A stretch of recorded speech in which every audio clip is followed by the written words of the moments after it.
Assalamualaikum warahmatullahi wabarakatuh.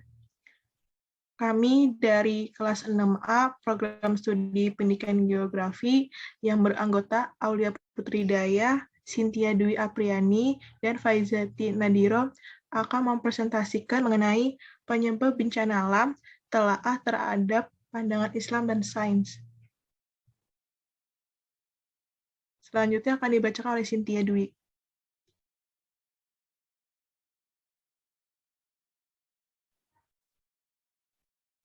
Next.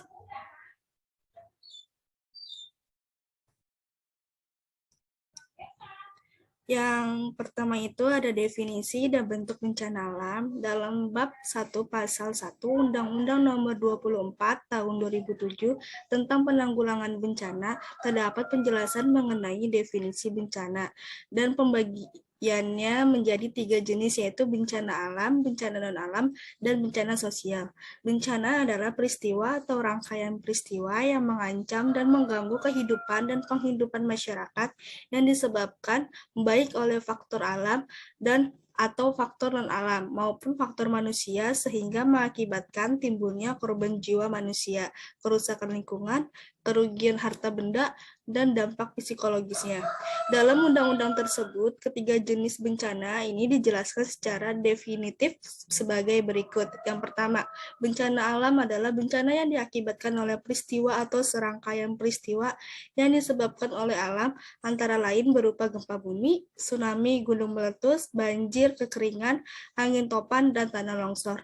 Selanjutnya itu ada bencana non-alam, adalah bencana yang diakibatkan oleh peristiwa atau rangkaian peristiwa non-alam yang antara lain berupa gagal teknologi, gagal modernisasi, epidemi, dan wabah penyakit. Selanjutnya ada bencana sosial, adalah bencana yang diakibatkan oleh peristiwa atau serangkaian peristiwa yang diakibatkan oleh manusia yang meliputi konflik sosial antar kelompok atau antar komunitas masyarakat dan teror. Next. Selanjutnya ada istilah-istilah bencana dalam Al-Quran.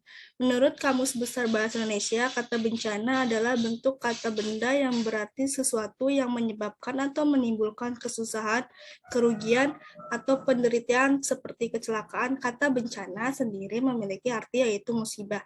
Diartikan sebagai suatu kejadian peristiwa menyedihkan yang terjadi, misalnya ia mengalami musibah yang beruntun setelah ibunya meninggal, ia sendiri jatuh sakit dan harus dirawat di rumah sakit.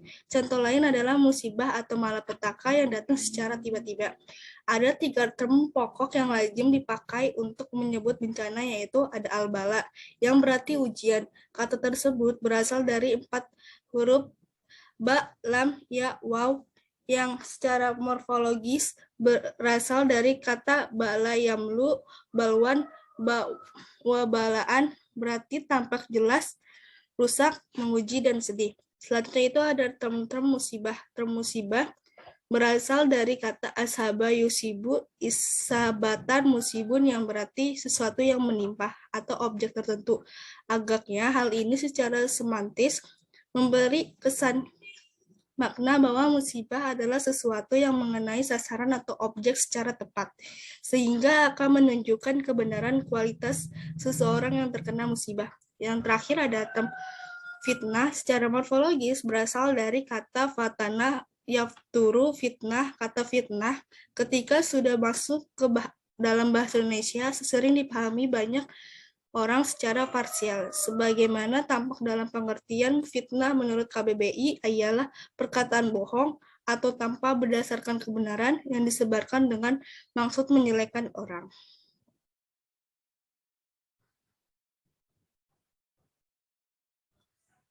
Selanjutnya akan dibacakan oleh Aulia. Ya, selanjutnya ada pandangan ontologis Al-Quran tentang bencana. Secara ontologi, Al-Quran berpandangan bahwa bencana adalah bagian dari sunnah kehidupan min lawazim al-hayya. Hal ini sebagaimana tertuang dalam firman Allah Subhanahu wa taala dalam surat Al-Mulk ayat 2 menjelaskan Allah Subhanahu wa taala akan memberi cobaan untuk pengikutnya dengan beragam hal dalam kehidupan sampai kematian. Padahal bencana adalah rencana Allah Subhanahu wa taala al-Mahfuz tanpa izin Allah dalam surat Al-Takhabun ayat 11, dan sepengetahuan Allah bencana tidak mungkin terjadi. Namun bukan berarti manusia bisa menyalahkan Allah, dan manusia tidak bisa mengkambing hitamkan Allah Subhanahu wa taala karena semua perbuatan Allah itu baik. Tetapi realisasi bencana adalah teguran atau siksaan yang disebabkan oleh tindakan manusia atas kufur nikmat yang telah Allah Subhanahu wa taala berikan atau menentang sunatullah.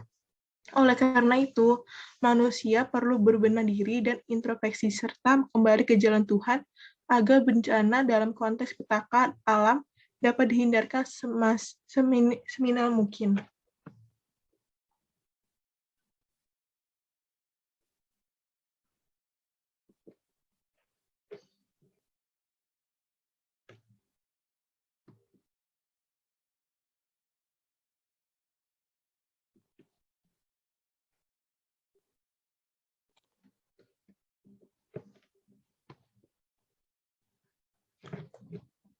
Selanjutnya, ada penyebab terjadinya bencana alam dalam tinjauan sains.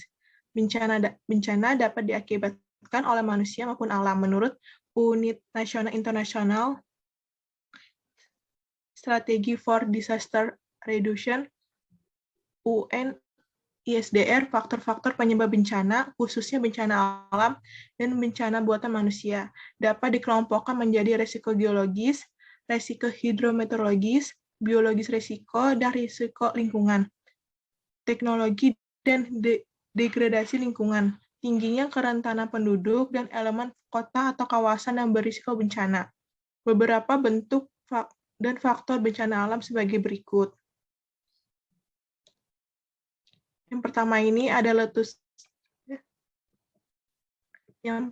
ada letusan gunung berapi, adalah aktivitas yang berasal dari vulkanik. Bahaya yang terdapat di gunung api yaitu ada lava, awan panas, gas racun, lontaran material atau pijar, banjir lahar, dan hujan abu lebat. Yang kedua ini ada gempa bumi. Gempa bumi adalah peristiwa yang menyebabkan getaran pada permukaan bumi akibat patahan yang aktif dan aktivitas gunung api. Yang ketiga, banjir. Banjir adalah serangkaian peristiwa terjadinya volume air yang meningkat pada suatu daratan atau daerah tersebut.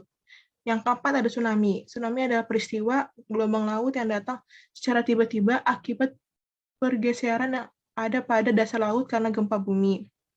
Yang terakhir ini ada tanah longsor. Tanah longsor adalah gerakan massa tanah maupun batuan yang menuruni lereng yang menyebabkan terganggunya pada kestabilan tanah maupun batuan. Selanjutnya dibacakan Faizati.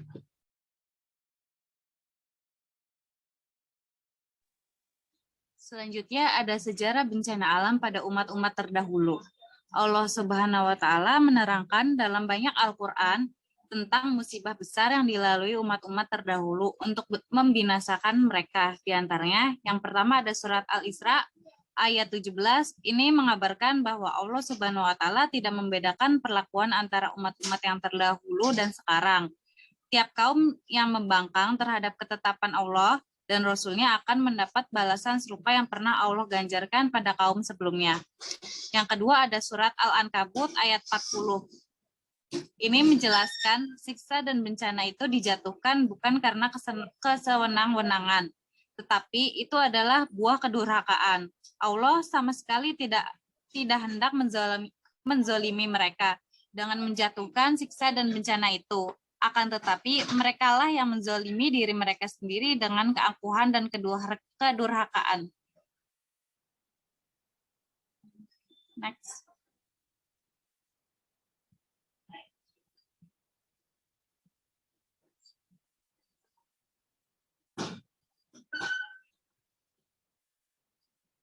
Di dalam Al-Quran terdapat ayat-ayat yang menjelaskan berbagai jenis bencana alam besar yang pernah terjadi dalam sejarah manusia. Salah satu contoh peristiwa yang terkenal yaitu ada perendaman Al-Gharqad dalam bencana besar atau di laut. Dua orang yang ditenggelamkan Allah adalah orang-orang Nuh dan Fir'aun. Dan tentara mereka, umat Nuh, dibinasakan Allah oleh Tuhan oleh badai yang menyebabkan banjir yang sangat kuat. Dalam surat Al-Ankabut ayat 14 menjelaskan badai yang menghancurkan orang-orang Nuh menyebabkan banjir yang belum pernah terjadi sebelumnya di belahan bumi manapun dalam sejarah. Musibah ini merupakan azab yang dahsyat bagi umatnya, sebagai azab bagi orang-orang yang tidak beriman dan membersihkan bumi dari amal perbuatan mereka. Adapun Fir'aun dan tentaranya, Allah Subhanahu wa taala tenggelamkan di laut saat mereka mengejar anak-anak Israel yang melarikan diri dengan Nabi Musa. Saat mereka sampai di pantai, Fir'aun dan pasukannya menyaksikan penyeberangan laut oleh Bani Israel. Setelah Allah Subhanahu wa taala menganugerahkan mukjizat kepada Musa dengan membagi laut menjadi jalan untuk dilalui Bani Israel. Fir'aun kemudian mengejar mereka, tetapi ketika tentara Fir'aun terakhir memasuki laut dan kelompok pertama belum menyeberangi laut, Allah Subhanahu wa taala memerintahkan penyatuan laut dan mereka tenggelam.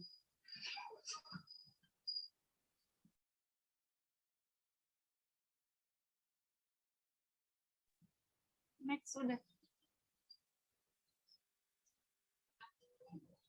Sekian. Ya, sekian dari kelompok kami. Kurang lebih mohon maaf. Wassalamualaikum warahmatullahi wabarakatuh.